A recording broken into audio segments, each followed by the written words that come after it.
बिस्मिल्लाहिर्रहमानिर्रहीम। अस्सलाम वालेकुम। कैसे हो बच्चों? उम्मीद करती हूँ खैरियत से होगी। New Oxford modern English book 8 chapter 8 B words पर हमने इसके वर्ड मीनिंग्स कर लिए थे। अब आज हम करने जा रहे हैं इसकी रीडिंग। ठीक है, तो मेरे साथ साथ रहिएगा और हाथों में पेंसिल्स भी ले लीजिएगा। कहीं पर कोई बात समझ में ना आए तो आप कमेंट सेक्शन में पूछ सकते हैं और वर्ड मीनिंग्स को अपने सामने रखिएगा ताकि कहीं कोई डिफ़िकल्ट वर्ड टकरा जाए तो आप उसके मीनिंग्स देख सकें। तो बच्चों, ये कहानी स्टार्ट होती है एक बच्चे से जो कि इस स्टोरी का नरेटर है। कहानी वो सुना रहा है और वो कहानी सुना रहा है एक जो है वो शख्स के बारे में जिसको लोग अजीब व गरीब तरीके से देखते थे। अपने आप को वो पोएट कहता था और फिर इसके अंदर काफ़ी सस्पेंस है, काफ़ी ट्विस्ट वगैरह हैं। तो आपने ये कहानी एंड तक देखनी है, बहुत मज़ा आएगा। 3 beggars called punctually every day at the hospitable houses in Miguel Street। अब ये क्योंकि कहानी जो है वो मिगुल स्ट्रीट की है और वो थोड़ा सा एक गरीबों का इलाका था, तो यहाँ पर ऑथर ने उसी की तरफ इशारा किया। मिगुल स्ट्रीट के अंदर वो घर जो बड़े मेहमान नवाजते, जो अपने मेहमानों को धुतकारते नहीं थे, तो वहाँ पर 3 बेगर्स, 3 तरह के फ़कीर जो थे वो बाकायदगी से रोज़ाना आते थे। एट अबाउट 10, तकरीबन 10 बजे, a man came in his dhoti and white jacket. एक आदमी आता था जो वाइट कलर की धोती पहना होता था और जैकेट पहना होता था। वो 10 बजे के करीब आता था। And we poured a tin of rice into the sack he carried on his back. और हम उसके थैले के अंदर जो अपनी पीठ पर लादा होता था उसमें कुछ चावल डाल देते थे, ठीक है, और ताकि वो भूखा ना रहे। एट 12, फिर 12 बजे के करीब, an old woman smoking a clay pipe came and she got a cent. फिर 12 बजे एक खातून आती थी जो है वो हुक्का पीते हुए, तो हम उनको एक सेंट दे देते थे। एट 2, और फिर 2 बजे के करीब, यानी पहले 10 बजे, फिर 12 बजे और फिर 2 बजे, यानी 2-2 घंटे के फासले से, a blind man led by a boy called for his पैनी। फिर एक नाबीना शख्स आता था एक बच्चे के साथ और वो एक पैनी का सवाल करता था, यानी एक को सेंट मिलता था, एक को पैनी मिलता था और एक को खाना मिलता था। सबको अलग अलग तरीके से सर्व किया जाता था। समटाइम्स वी हैड अ रोज, कभी कभी कोई बदमाश, कोई बुरा शख्स भी आ जाता था। One day a man called and said he was hungry. एक दिन एक शख्स आया, उसने कहा मुझे भूख लगी है। We gave him a meal, हमने उसको खाना दिया। He asked for a cigarette, उसने सिगरेट का पूछा। And wouldn't go until we had lit it for him, और वो तब तक नहीं गया जब तक कि हमने उसे एक सिगरेट जलाकर नहीं दी। That man never came back, वो आदमी दोबारा कभी भी पलट कर नहीं आया। The strangest caller came one afternoon, फिर एक सबसे अजीब व गरीब आदमी एक दोपहर आया। एट अबाउट 4 o'clock, 4 बजे के करीब। I had come back from school and was in my home clothes, मैं अपने स्कूल से वापस आ चुका था, घर के कपड़ों में मौजूद था। The man said to me, sonny may I come inside your yard, तो उसने मेरा नाम पुकार कर कहा, क्या मैं तुम्हारे जो है वो जो तुम्हारे घर के आंगन है उसमें आ जाऊं? He was a small man, वो छोटे सा आदमी था। And he was tidally dress, लेकिन उसके कपड़े काफ़ी साफ सुथरे से। आप देख सकते हैं यहाँ पिक्चर के अंदर सोनी की भी वो तस्वीर है और वो आदमी की भी तस्वीर है। इसको अभी पूरा डिस्क्राइब करेंगे तो यहाँ पर आप देख सकते हैं कि उसी तरह से पिक्चर बनी हुई। ही वोर अ hat, a white shirt and black trousers, तो आप देख सकते हैं कि उसने वाइट शर्ट भी पहनी हुई है, हेड भी पहना हुआ है और ब्लैक ट्राउजर्स भी पहना हुआ है। और वो यार्ड को विजिट करने आया था। जो यार्ड की पिक्चर यहाँ पर बनी हुई है, यानी छोटा सा garden. I ask what you want, मैंने उससे पूछा भाई तुम्हें क्या चाहिए। He sir I want to watch your bees, मतलब वो मेरा यार्ड, मेरा गार्डन क्यों देखना चाहता था। उसने कहा मैं जो है ना वहाँ पर बीज देखना चाहता हूँ, मक्खियाँ देखना चाहता हूँ। We had 4 small grew palm trees and they were full of uninvited bees. तो फिर अब बच्चे ने बताया कि हमारे पास जो है वो 4 स्मॉल ग्रू पाम ट्रीज थे, किसके, जो क्या नाम है, आलू बुखारा होता है उसके दरख्त थे, और जो है वो भरे हुए थे अनइन्वाइटेड बीज से। My mother came out, looked at the man and asked in an unfriendly way, what you want? The man said, I want to watch your bees। फिर मेरी मम्मा निकल कर आ गई और वो जैसे नागवारी उनके ऊपर छा गई उस आदमी को देख के। उन्होंने उससे पूछा भाई तुम्हें क्या चाहिए, उसने वही बात रिपीट कर दी। His English was so good, अब यहाँ पर बच्चा कह रहा है कि उसकी अंग्रेज़ी बहुत अच्छी थी, क्योंकि बच्चे की अपनी अंग्रेज़ी बिल्कुल भी सही नहीं थी, ठीक है। Stay here and watch him while he watches the bees, मम्मा ने जो है वो इट डिडंट साउंड नेचुरल, और उसकी जो बातें थी ना वो बिल्कुल नेचुरल नहीं लग रही थी, ऐसा लग रहा था बनावटी हैं। And I could see my mother was worried, और उसकी बातें सुनकर मेरी माँ थोड़ी सी परेशान सी हो गई थी। शी सेड टू मी, तुम यहीं रुकना और इस आदमी को देखते रहना जब तक कि ये जो है वो बीज को देख रहा है। The man said thank you madam, you have done a great deed today. उसने जो है वो थैंक्स कहा, उसने कहा आपने बड़ा अच्छा काम किया है, आज बड़ा नेकी का काम किया है। He spoke very slowly and very correctly as though every word was costing him money. वो एक एक वर्ड बड़ा ही नाप तोल कर बोल रहा था, ऐसा लग रहा था कि जैसे एक एक लफ्ज़ बोलने के उसको पैसे मिल रहे हों, पैसे उसको देने पड़ रहे हों, सॉरी। यानी क्योंकि जब हमें किसी चीज़ के पैसे देने पड़ते हैं तो हम उस चीज़ को जो है वो बड़ा संभाल कर रखते हैं ना, तो इसी तरह से गोया कि अपने वर्ड्स के बदले में उसको पैसे देने पड़ रहे हों, तो वो बड़ा ही चुना चुना कर अपने अल्फाज बोल रहा था। We watch the bees the man and I for about an hour squatting near the palm trees. फिर हम दोनों काफ़ी देर तक जो है वो बीज को देखते रहे, वो और मैं, हम दोनों तकरीबन घंटा भर।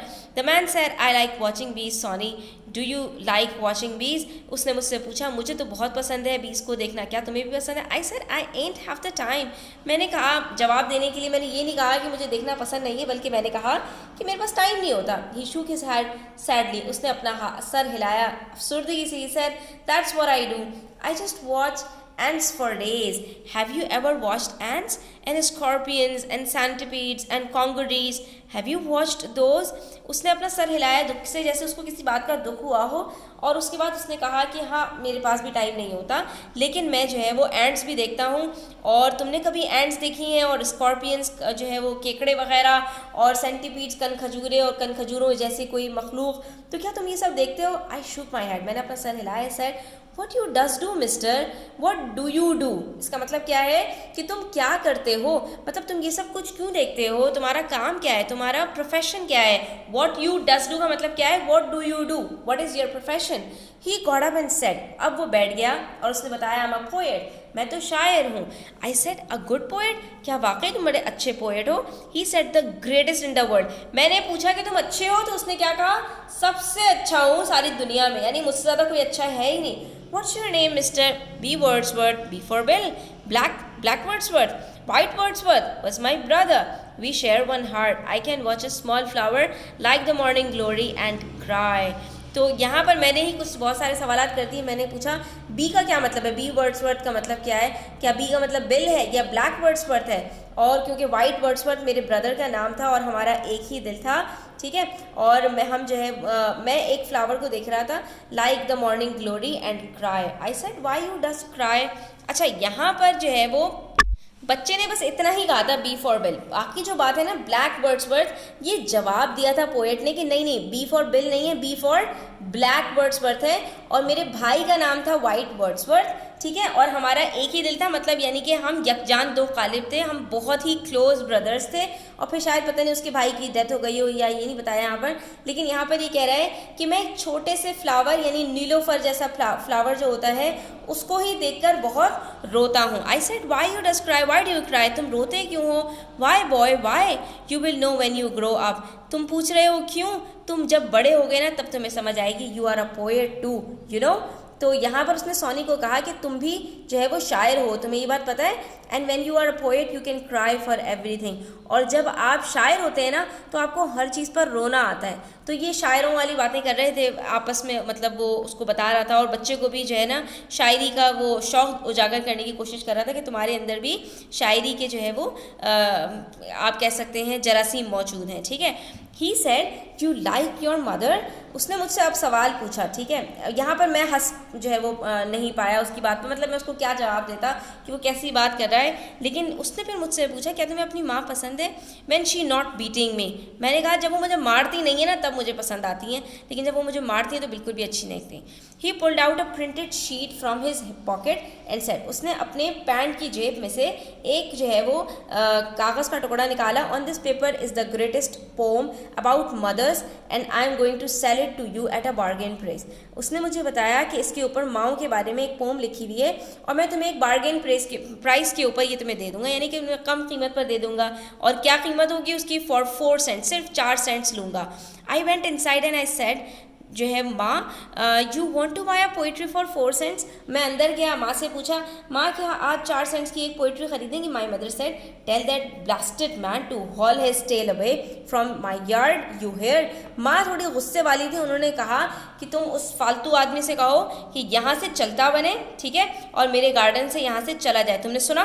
आई सेड टू बी वर्ड्स, यानी माँ को बड़ा गुस्सा आ गया, उनको पहले ही पसंद नहीं आ रहा था उसका बैठना और फिर काफ़ी टाइम गुजर चुका था और फिर ये पोइट्री, तो माँ का गुस्सा जैसे उनका पारा हाई हो गया। उन्होंने कहा उससे कहो कि चला जाए यहाँ से। I said to B words but my mother से शी एंड हैव 4 cents। बिल्कुल उसने यहाँ पर बात बनाई जिस तरह से हम बात बनाते हैं जब हम किसी के सामने शर्मिंदगी से बचना चाह रहे होते हैं और कोई जो है वो अजीब सी सिचुएशन आ जाए तो वहाँ पर हम बात को संभालने की कोशिश करते हैं। तो मैंने बी वर्ड्स वर्ड से क्या कहा, मेरी माँ कह रही है उनके पास 4 cents नहीं है, ठीक है। तो यहाँ पर ये तो नहीं कह सकता ना मेरी माँ कह रही है कि तुम चले जाओ यहाँ से। खैर फिर B words word said it is the poet's tragedy, कि ये तो हमारे साथ एक बहुत बड़ी ट्रेजेडी है।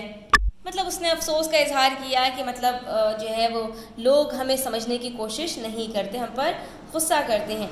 And he put the paper back in his pocket, he didn't seem to mind. हाँ, लेकिन उसने इस बात का बुरा नहीं मनाया, ऐसा लग रहा था कि जैसे उसको कोई फ़र्क ना पड़ा हो। उसने बस अपना जो पेपर था वो पॉकेट में वापस रख लिया। I said is a funny way to go around selling poetry like that. मैंने उससे पूछा क्या ये एक बेवकूफ़ाना तरीक़ा नहीं है कि जो इस तरह से तुम जा के घरों में अपनी पोइट्री को सेल करते हो। Only calypsonians do that sort of thing. इस तरह की जो है काम तो सिर्फ जो म्यूजिशियंस होते हैं ख़ास किस्म के वो करते हैं कि मतलब वो घर घर जाकर अपना म्यूज़िक सुनाएं और जो है वो इस तरह से पैसे कमाएं। तो तुम भी उन्हीं की तरह क्यों कर रहे हो? A lot of people does buy. फिर मैंने यहाँ सवाल पूछा कि क्या तुम्हारी पोइट्रीज़ को लोग ख़रीदते हैं? He said no one had yet bought a single copy. यहाँ पर उसने बताया कि मेरी अभी तक किसी ने एक कॉपी भी नहीं ख़रीदी है, यानी कि मेरा एक पीस भी सेल नहीं हुआ। But why you does keep on going round then? तो फिर तुम ये सब क्यों करते रहते हो, मतलब तुम इस चीज़ को छोड़ क्यों नहीं देते? Y do you keep going keep doing this, यानी कि उसका मतलब ये था कहने का कि तुम इस तरह का काम फिर क्यों करते रहते हो? अगर लोग ख़रीद नहीं रहे तो फिर भी तुम जो है लोगों के घरों को जा के जो अपने बेचने की कोशिश कर रहे हो। He said in this way I watch many things. इस तरह मुझे बहुत सारी चीज़ें देखने को मिल जाती हैं। I always hope to meet poets, और मुझे हमेशा उम्मीद होती है शायरों से मिलने की। दरअसल ये एक तरीक़ा है शायरों से मिलने का और नई नई चीज़ों को खोजने का। आई said you really think I is a poet? उसने यहाँ पे पूछा क्या तुम्हें वाकई लगता है कि मैं भी एक पोएट हूँ? You are as good as me, he said. तो वहाँ पर उसने कहा कि तुम तकरीबन मेरी तरह हो। And when B Wordsworth left, और जब वो चला गया, I prayed I would see him again. जब वो चला गया तो मैंने दुआ की कि काश मैं दोबारा उसको देख सकूँ। About a week later coming back from school one afternoon I met him at the corner of Miguel Street. मैं जब अगले हफ्ते वापस आ रहा था स्कूल से तो मिगुएल स्ट्रीट के कॉर्नर पे, एक कोने पे मुझे वो नज़र आ गया। ठीक है, यानी इसकी दुआ कबूल हो गई कि इसने सोचा था कि मुझे एक दफ़ा वो दोबारा दिख जाए। He said I have been waiting for you for a long time. और यहाँ पर उसने कहा कि मैं तुम्हारा काफ़ी देर से इंतज़ार कर रहा था। I said you sell any poetry yet? मैंने उससे वही सवाल पूछा दोबारा, क्या तुम्हारी कोई पोइट्री सेल हुई, तुम बेच पाए कोई? ही शूक हिज हेड, उसने अपना सर हिला दिया। He said in my yard I have the best mango tree in the port of Spain. तो मैंने उसको यहाँ पे बताया कि मेरे जो क्या नाम है पोर्ट ऑफ स्पेन के अंदर मेरे पास एक बहुत ही शानदार जो है वो मैंगो ट्री है, मेरे पास एक आम का दरख्त है। And now the mangoes are ripe and red and very sweet and juicy. और अब उसके अंदर पक्के पक्के और बड़े ही रसदार जो है वो आम आ गए हैं। I have waited here for you to tell you this and to invite you to come and eat some of my mangoes. और यहाँ मैं तुम्हारा इंतज़ार इसीलिए कर रहा था कि तुम मेरे साथ चलो, मैं तुम्हें उसमें से मैंगोज खिलाता हूँ। ही लिव्ड इन एल्बर्टो स्ट्रीट। हम रहते थे किसमें? मिगुएल स्ट्रीट के अंदर, और वो कहाँ रहता था? एल्बर्टो स्ट्रीट के अंदर। ठीक है, और उसका घर कितना बड़ा था? In one room but placed right in the centre of the lot. ठीक है, वो उस इलाके के अंदर जो था ना वो बिल्कुल बीचों बीच था, लेकिन हाँ वो सिर्फ एक कमरे का घर था। The yard seemed all green. उसका जो गार्डन था वो पूरा का पूरा हरा हरा था। ठीक है, और there was the big mango tree, और वहाँ पर वाकई एक बहुत ही बड़ा मैंगो का ट्री भी था। There was a coconut tree and there was a plum tree. The place looked wild as though it wasn't in the city at all. वो जो जगह थी ना बिल्कुल जंगल की तरह लग रही थी, ऐसा लग ही नहीं रहा था कि हम शहर के अंदर हो, ऐसा लग रहा था कि हम किसी जंगल में आ गए हों। उसके बाद बहुत तरह के ट्रीज थे, कोकोनट भी था, प्लम भी था, मैंगो भी था। ठीक है, you couldn't see all the big concrete houses in the street. और जहाँ पर जिस इलाके में हम आए थे वहाँ पर बड़े बड़े पक्के मकानात भी नहीं थे। ही वॉज राइट, वो सही था। The mangoes were sweet and juicy. उसकी बात बिल्कुल सही थी, मैंगोज बड़े ही रसदार और बहुत ही मज़े के मीठे मीठे थे। आई एट अबाउट 6, मैं तकरीबन 6 मैंगोज खा गया and the yellow mango juice ran down my arms to my elbows and down my mouth to my chin and my shirt was stain. अब जो मैं खा रहा था, जाहिर सी बात है जूस गिर रहा था, बच्चा था, कोई बड़ा तो था नहीं, और खा रहा था लावाली तरीके से, तो सारा कपड़ों के ऊपर पहले जो है वो हाथों से और फिर जो है वो चिन से सब जगह उसके जो है वो जूस टपक रहा था, पूरा उसके कपड़ों के ऊपर जूस ही जूस हो गया था। तो फिर क्या हुआ, फिर ज़रा बहुत बुरा हुआ। My mother said when I got home where you was. अब यहाँ पर उसकी माँ ने कहा कि वेयर वर यू को उसने क्या कहा, वेयर यू वॉज। ठीक है, मेरी माँ ने जो है मुझसे सवाल पूछा, तुम कहाँ रह गए थे। You think you is a man now, तुम समझते हो कि तुम आदमी हो गए, तुम बड़े हो गए हो, and you could go all over the place, और तुम जहाँ दिल चाहे चले जाओगे। Go cut a whip for me, चलो मैं तुम्हारी मार लगाती हूँ। ठीक है, go cut a whip for me का मतलब क्या है कि मैं तुम्हारी मार लगाती हूँ। She beat me rather badly, उन्होंने मुझे बहुत बुरे तरीके से मारा। And I ran out of the house, और मैं घर से भाग गया। Swearing that I would never come back, मैंने कसम खा ली कि मैं घर वापस लौट कर नहीं आऊँगा। बच्चे अक्सर जो जज्बाती होते हैं, जब उनको मार पड़ती है, पहले के ज़माने में यही होता था, तो वो ये घर में जो है दिल में तहैया कर लेते थे कि अब हम घर वापस लौट कर नहीं जाएंगे। तो उसने भी यही किया। I went to B Wordsworth place, मैं वापस उसी के बी वर्ड्सवर्थ के प्लेस पर आ गया। I was so angry, my nose was bleeding, माँ ने इतना मारा था कि नाक से खून तक निकल रहा था और मुझे बहुत शदीद गुस्सा था। B Wordsworth said stop crying and we will go for a walk, उन्होंने मुझे चुप कराया, उन्होंने कहा चलो हम वॉक पर चलते हैं। आई स्टॉप क्राइंग, मैं चुप हो गया, but I was breathing short, मगर मुझे जो है वो रुक रुक कर सांस आ रही थी, मेरी जो है वो शॉर्टनेस ऑफ ब्रीथ फील हो रही थी। We went for a walk, we walk down to street Clair Avenue to the Savannah and we walk to the race course, हम जगह जगह जो है वो टहलने गए, वसी मैदान में भी गए और जो है वो हम डिफरेंट स्ट्रीट्स के अंदर भी गए और फिर हम रेस कोर्स के लिए भी चले गए। P. Wordsworth said, now let us lie on the grass and look up at the sky and I want you to think how far those stars are from us. अब यहाँ पर वही शायराना जो रूह थी ना वो वापस आ गई।